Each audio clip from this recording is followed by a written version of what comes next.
Baik, karena banyak yang bertanya mengenai sastra di koran-koran, tulisan cerpen, puisi di koran-koran, maka kali ini kita akan membahas mengenai sastra koran, tetap di sudut pandang.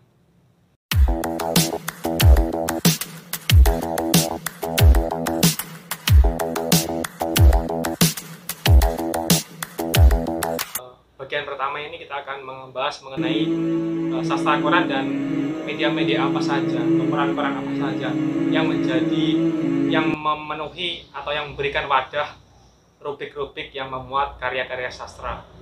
Tetap di sini.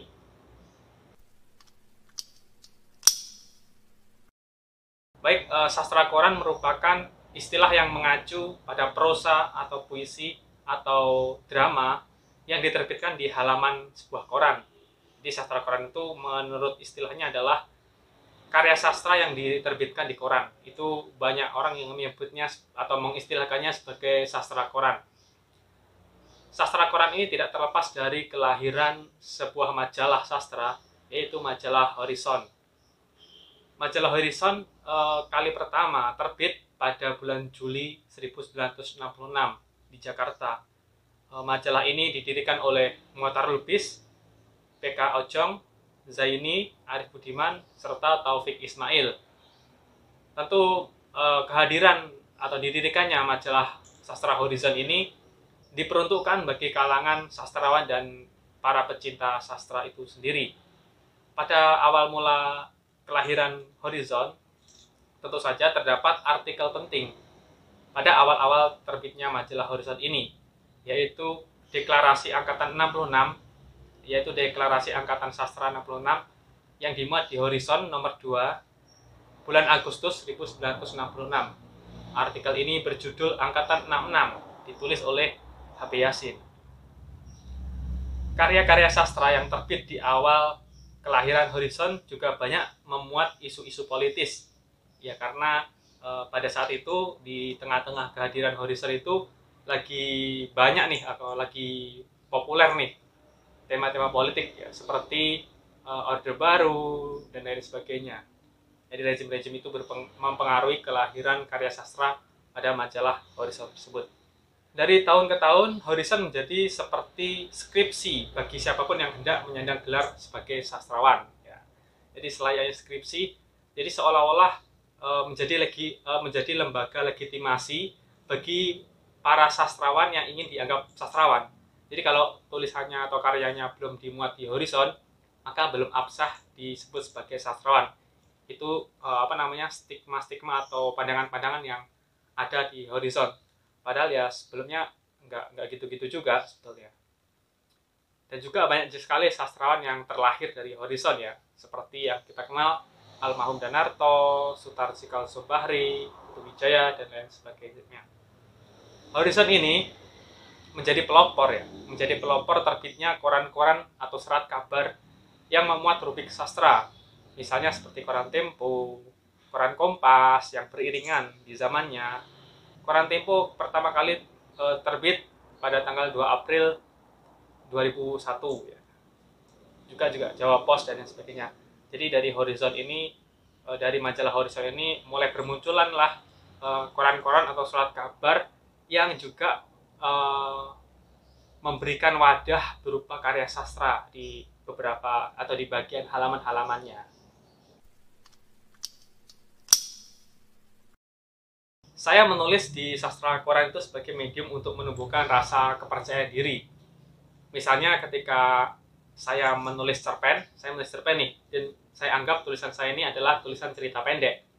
Tapi kan aku perlu dianggap bahwa ini cerpen, perlu anggapan dari orang lain bahwa apa yang saya tulis ini cerpen. Maka ketika cerpen ini saya lempar ke media, dan kemudian media menerbitkannya, Jelalah menerbitkannya, maka secara tidak langsung media tersebut menganggap bahwa tulisan saya ini benar-benar cerpen. Jadi saya punya dua anggapan, saya menganggap tulisan ini cerpen, dan ternyata diamini oleh media lain yang menganggap itu cerpen.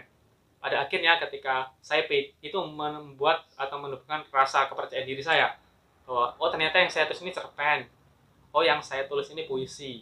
Ketika dimuat, itu seolah-olah redaktur atau para pembaca mengakui bahwa itu puisi. Itu memberikan rasa kepercayaan diri bagi saya pribadi bahwa oh ternyata saya juga bisa loh menulis cerpen atau menulis puisi dan lain sebagainya. Dan beberapa teman-teman penulis komunitas juga menjadikan sastra koran ini sebagai bahan untuk melegitimasi beberapa karyanya, bahwa benarkah yang mereka tulis ini cerpen atau puisi, sebagai selayaknya saya, karena saya juga belajar dari mereka. Terlepas dari adanya honor atau tidaknya, saya lebih mengacu kepada kepercayaan diri tersebut. Bagi saya honor atas terbitnya karya atau dimuatnya karya kita ini, bagi saya hanya sebatas ya bonus lah. Karena ya tidak mungkin juga jika kita bekerja sebagai orang yang melulu menulis cerpen dan hanya mengandalkan keberuntungan begitu saja. Ya walaupun tidak semua karya yang dimuat koran itu sudah pasti bagus, ya belum tentu juga gitu. Belum tentu juga bahwa karya yang dimuat koran itu pasti bagus, ya belum tentu gitu. Karena ya kembali lagi banyak faktor yang mempengaruhi bagus tidaknya karya. Bisa juga itu disebabkan oleh selera redakturnya, selera redaktur tentang bagaimana gaya penceritaan atau tema-tema yang kesukaan redaktur, ya kita nggak tahu. Jadi belum tentu bisa menjadi bahan acuan bahwa karya di koran itu selalu bagus, ya. Belum tentu menjadi acuan. Nah sekarang ini semakin maraknya eksistensi sastra koran ya. Memang suka diprediksi. Mereka akan bertahan sampai kapan itu kita tidak ada yang tahu. Karena yang jelas nyatanya banyak koran-koran yang gulung tikar. Jadi banyak sekali koran-koran yang selepas Horizon ini banyak bermunculan dan banyak juga yang mati. Banyak yang turun ya, koran-koran yang belum tikar atau sebagian mulai beralih ke media digital ya. Yang beralih di media digital itu seperti koran Tempo. Bagaimana koran Tempo memutuskan bahwa mereka akan beralih ke Tempo digital ya, di koran digital, dari koran cetak menuju ke koran digital, karena untuk mengimbangi perubahan zaman itu saja. Banyak faktor yang mempengaruhi mengapa koran-koran hendak akan mati gitu ya, mulai gulung tikar. Misalnya kayak oplahnya turun, ya, sponsor yang adanya di situ berkurang, iklan-iklan berkurang, semakin ditinggal oleh pelanggan atau pembeli, hingga banyak media cetak atau koran-koran cetak yang mulai menulis obituari di halamannya sendiri. Ya miris ya, karena peranannya itu memberikan koran itu sebagai lembah bagi matahari yang hendak terbit, menerbitkan penulis-penulis pemula, eksistensi sastra bisa terus berkembang. Tapi nyatanya ada tantangan, yaitu adalah koran-koran cetak sekarang ini jarang peminat, sehingga mereka menulis kematiannya dalam halamannya sendiri.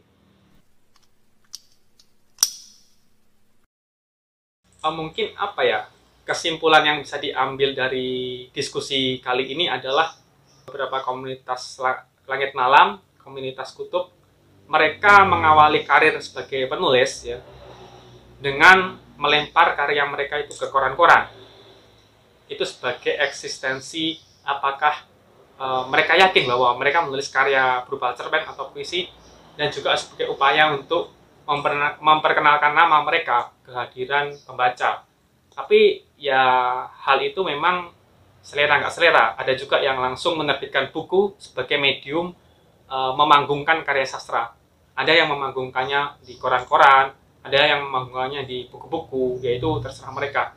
Kalau saya, untuk membuat rasa percaya diri bahwa saya bisa menulis cerpen, saya bisa menulis puisi, caranya dengan melempar di koran itu tadi. Jika itu sudah membuat saya pede, ya mungkin beberapa koran akan saya alihkan menjadi di medium buku, sebagaimana yang sudah diterapkan oleh orang-orang terdahulu. Itu tergantung juga. Ya itu terserah mereka, apakah mereka akan ada di sastra koran atau mereka punya mediumnya sendiri. Mungkin itu dari saya. Jika ada kurang dan lebihnya, saya mohon maaf. Oh ya, jika ada teman-teman yang merekomendasikan kali ini kita akan mendiskusikan apa, boleh tulis di kolom komentar.